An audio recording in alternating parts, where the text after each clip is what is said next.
faster rate.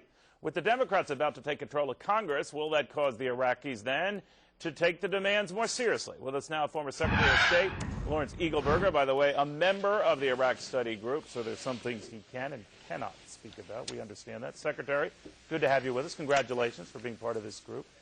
I'm not sure it deserves congratulations, but thank you. Well, it is a recognition of your stature. We knew you were an important guy. We knew that. Let me ask you, Secretary, on this trip and what the President has got to do.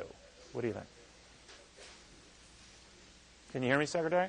No, I couldn't hear you. What does the President have to do with this Maliki meeting?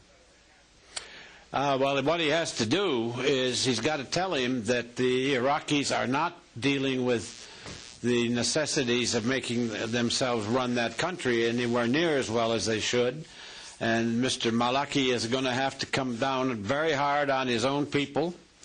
And they're going to have to step up, particularly in terms of taking over more of the national the security side of events in Iraq. The President's got to lay the law down to him, because we cannot. I think it's now very obvious we can't sit there for the next 5 years running their country. They've got to take care of some of it today and more of it by tomorrow. Well, you know, the rap is that they're not ready, and they can't do it. And he's tried, and to little avail, and here we go.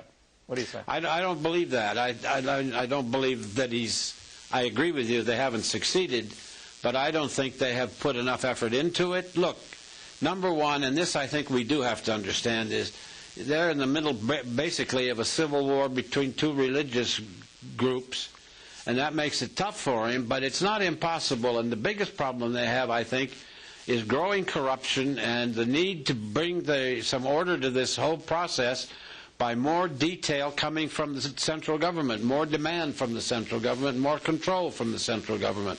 If he can't do that, then he won't succeed. All right, so when Iraq wants to meet as well with Syrian and Iranian authorities, should we just say, well, go ahead, maybe they can find a solution, even though many suspect that they're part of the problem? I think if the Iraqis want to meet with them, I think, first of all, we have to understand they are supposedly a sovereign country. We keep saying that. If they want to meet with them, I think they have every right to meet with them. I think we need to know what they're meeting about, what they're going to say.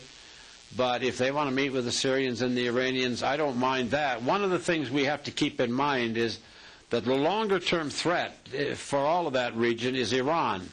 And if it's possible to bring the Iranians into a more reasonable posture, I don't have any trouble with somebody trying it. I don't think they will succeed, but that's a different matter. Secretary, thank you very much. Best of luck in the group, and certainly Thanksgiving. Have a wonderful one. You too. All right. Well, the presidents of Iran